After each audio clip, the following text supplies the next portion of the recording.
Good morning. Dreamtime stuff. If you think you do something at night, you probably do. That's all I'm giving of the forward today.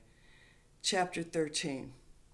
Angels Don't Play This Hard by Dr. Nick Begich and Jeane Manning.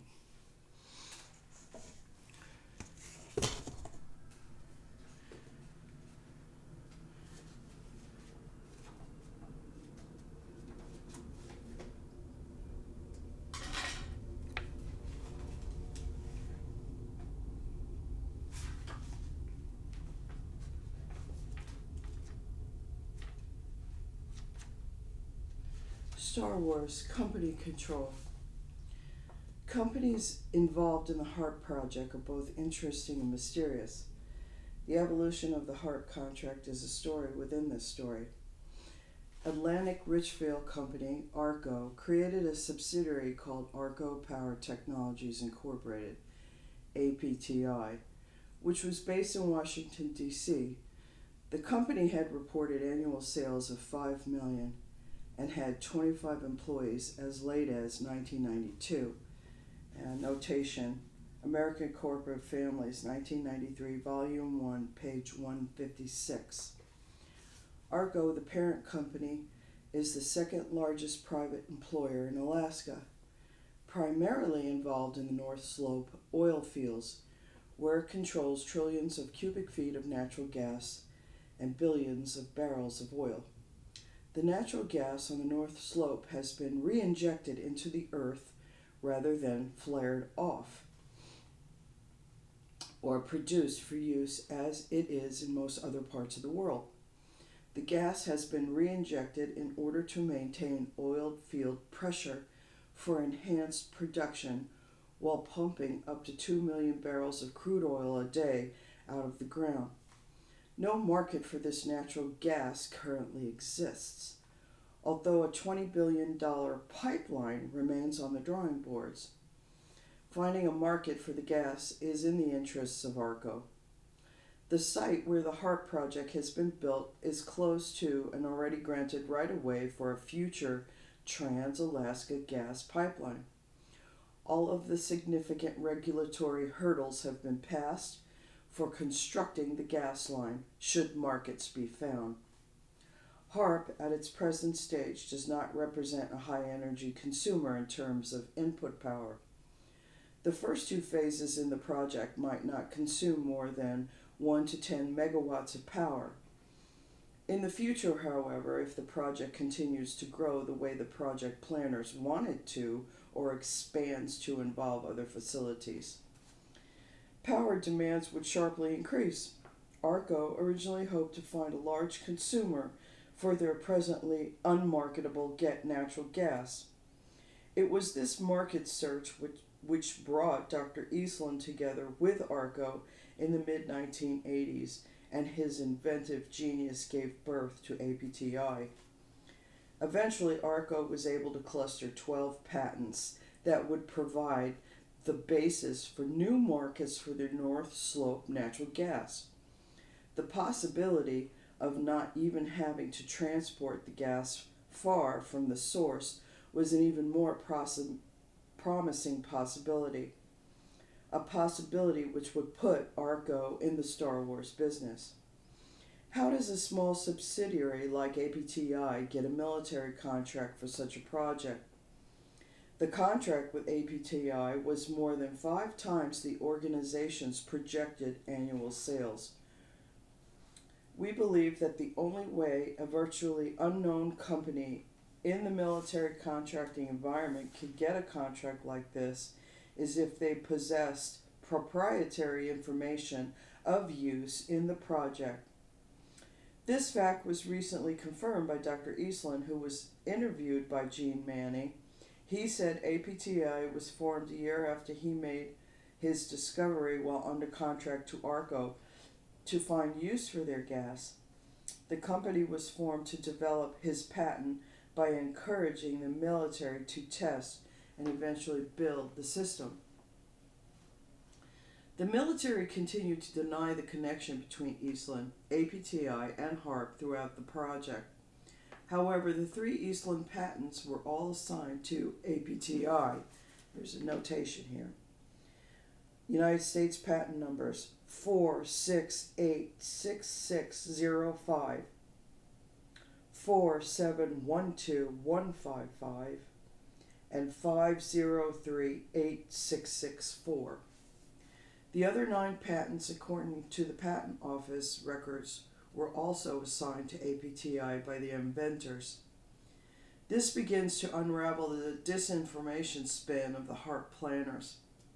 APTI won the contract to build HAARP while bidding against an experienced government contractor with a strong success record, Raytheon. Raytheon was number 52 on Fortune 500 list for 1993 and is one of the biggest defense contractors in the world. In the bid rating process with the military, the only thing that APTI had going for it was a set of 12 compelling patents. APTI's 12 patents are discussed in another chapter. These patents were used in the HAARP project, and some of their inventors were listed as key personnel in the HAARP contract with APTI. Also, according to the contract, if APTI switched any of the key personnel, they could lose the entire project. After the contract was awarded, APTI was sold to E-Systems of Dallas, Texas. The June 10, 1994 sale was transacted under undisclosed terms. APTI had shown no net income since it opened in the late 1980s, which made the sale particularly interesting. And there's a notation here.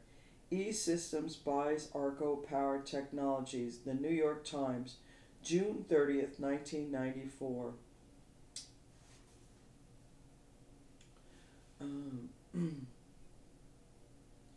It was reported that APTI was involved in research financed by government grants.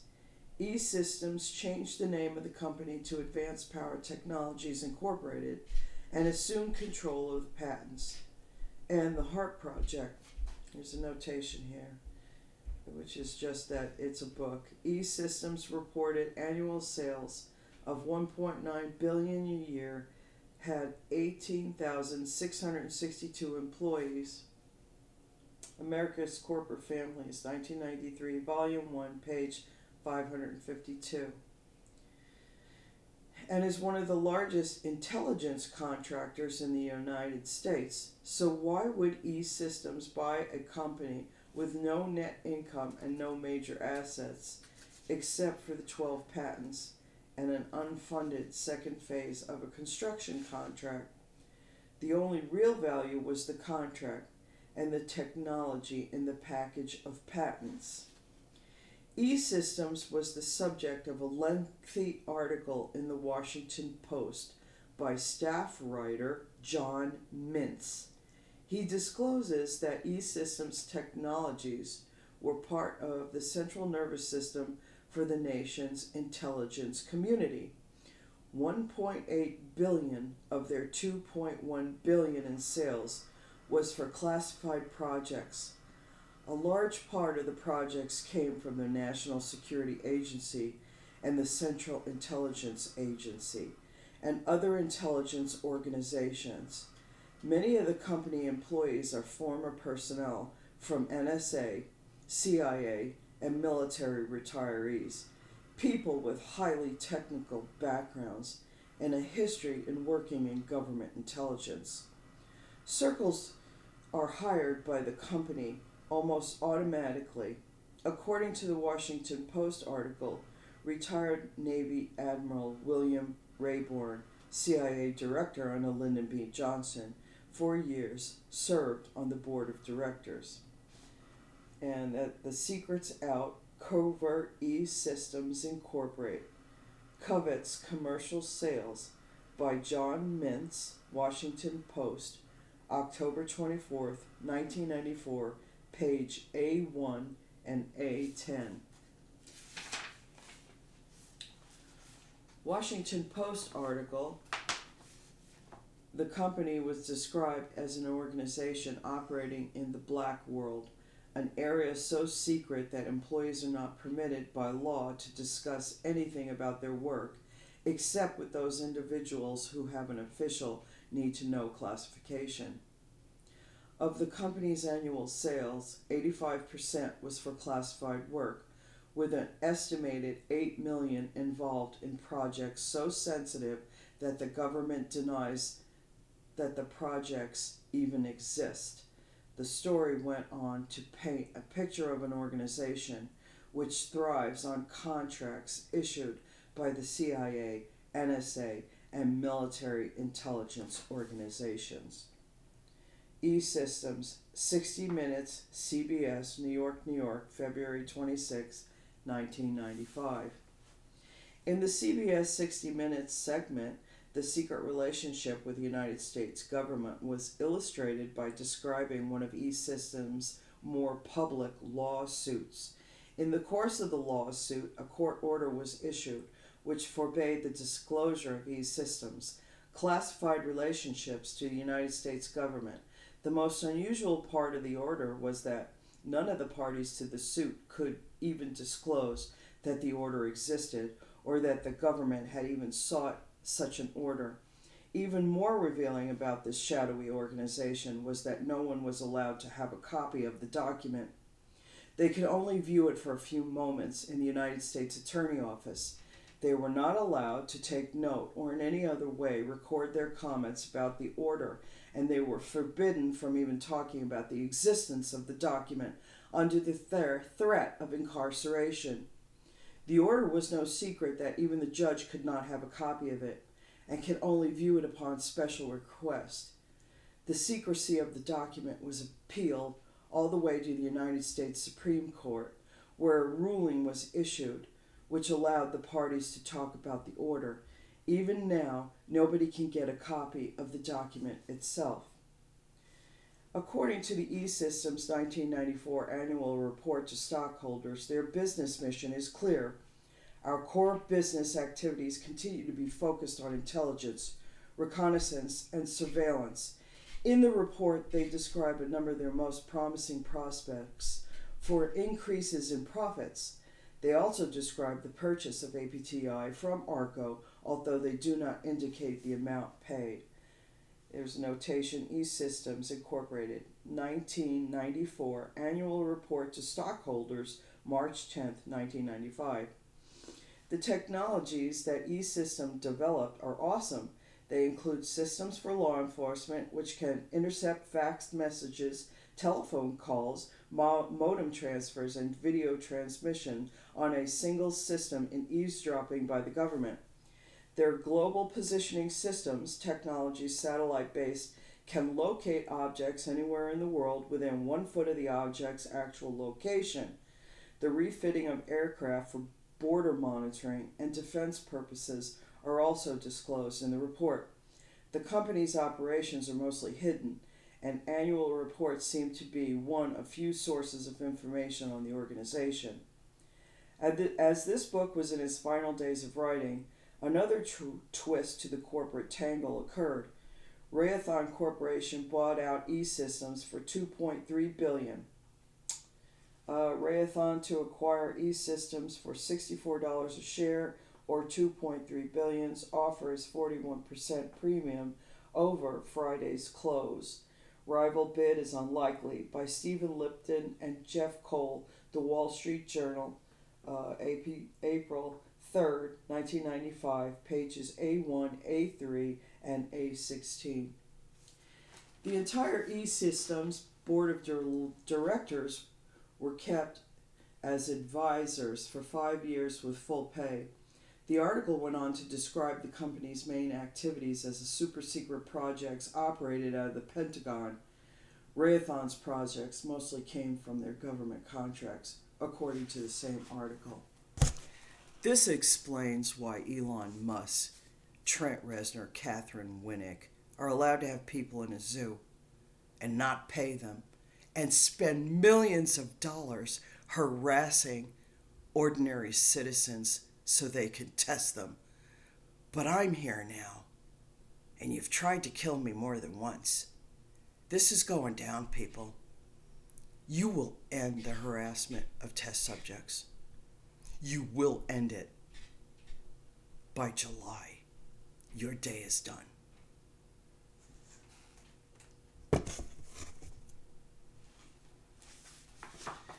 So who is Raytheon and why would they acquire E-Systems? They are a $10 billion a year organization ranked number 52 among Fortune 500 with more than 60,000 employees. They were also one of the original bidders on the HAARP project, and now they have the patents and the Phase 2 contract on the project. Buying E-Systems will give Raytheon a significant interest in annual sales and cut competition in an environment of shrinking defense budgets. The combination of these two organizations' resources will create one of the most powerful intelligent contractors in the world. The systems that these companies can now develop as a single organization will make those old Jules Verne stories look like Mother Goose. Those little grains of information on E-Systems appearing in their annual reports will cease to exist as their existence is buried in the depth of the new owner's corporate identity. Can somebody please electrocute from space Elon Musk right now as he shoots his filthy energy weapon yet again at my motherfucking vagina?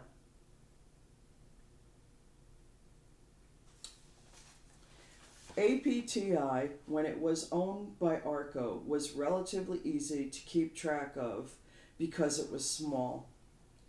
The patent records and the data surrounding ownership could be traced. Its purchase by E-Systems raised eyebrows and began to mask the assets behind a clouded corporate structure. With the takeover, it seemed that the HAARP project will go into the black world of hidden programs. HAARP was now at the bottom of the sea of the corporate structure of one of the largest private companies in the world. Besides their newly acquired HAARP contract, E-Systems had developed a number of technologies.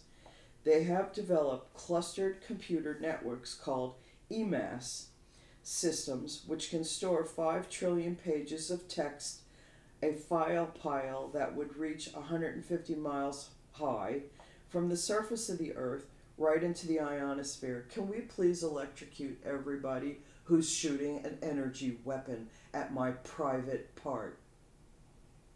Catherine Winnick, Trent Reznor, Angela Olsen. Their computer can sort data at lightning speed and has the application in the oil industry for storing and sorting seismic information. Notation: the secret's out. Covert E-Systems Incorporated.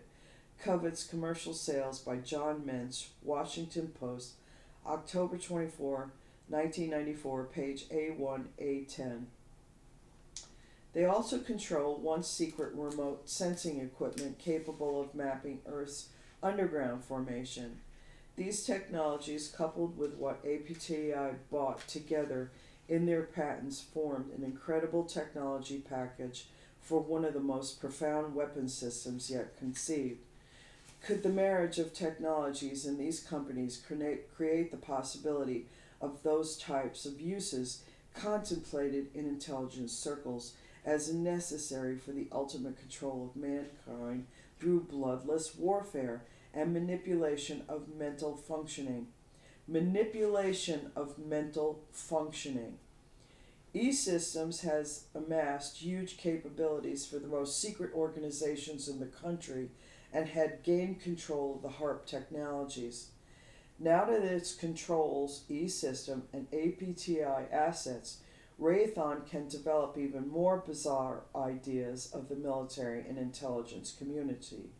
The integration of the patents, resources, and capabilities into this huge organization can now produce even the most Machiavellian dreams of the national security thinkers. Machiavellian indeed it is. And that ends chapter 13. I'm going to end there. Chapter 14, the project's not classified. Machiavellian, it says it right in the book. And you all want to make fun of me with my wig. Now, I'm going to give you a little bit of insight on what these Machiavellian son of a bitch has done. First of all, I'm told I do have a CIA profile. And I've worked with you. And somebody dismantled it. I do not get benefits, but I was a very brave soldier. And you're trying to kill me. Now I know why. You didn't want the reading of this book. Here's what they've done. They actually paid for somebody to seduce my husband, a Mexican, dark skin, with nipples that look like Playtex nursing nipples. He would like that. She was younger than me, smaller and prettier. He pushed me out for this woman, an illegal Mexican, Karina. Her name originally started with a Q, but now she's in America, it's a K. Paid for by Sophie Hunter. Billions of dollars. And I've often wondered, why would they follow me across the country? Why would they be able to hack my phones? And why would they keep me from being able to have job to put me homeless so I never get my inheritance?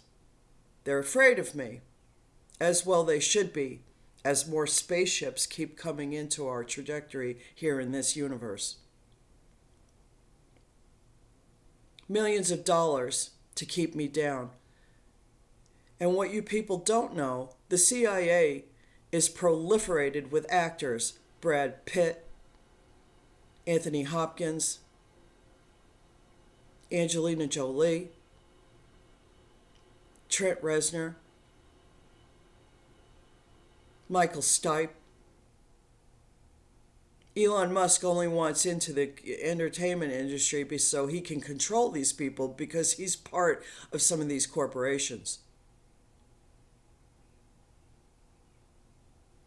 And when I tell you that they can look at you through your the photographs and on that screen, they excite things in your brain that activates, and they have all sorts of bizarre technologies, but it's worse than you can possibly fucking imagine. And they can manipulate your minds. School shootings are nothing more than this group of people deciding that some people need to be sacrificed publicly so they can get away with their stupid witchcraft and warlockery, aligned with electronic weapons. This is where our military has gone. And now it makes sense as why you have neighbors upstairs and you pay them good money to come 1:40 in the morning, they'll start banging their shit around, and now they have a fucking puppy. Well, I'm the neighbor who will call out and scream as loud as she can, shut that fucking dog up. And so come out in my workplace, you military fucking son of a bitches, because when I look at you in your fucking eyeballs and I'm fucking polite to you in public, I will destroy you in the nighttime. This fucking bullshit will end.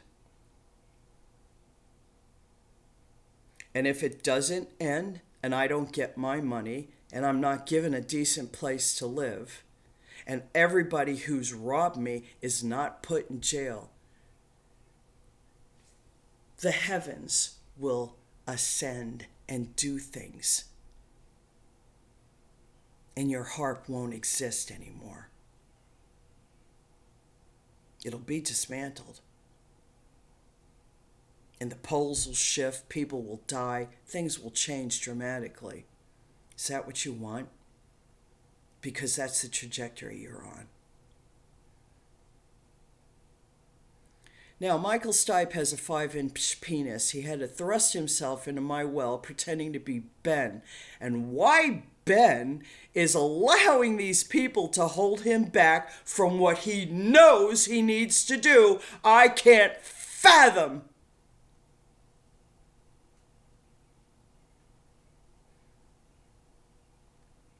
Now, they see me as the devil, but you all have seen the angels that walk beside me.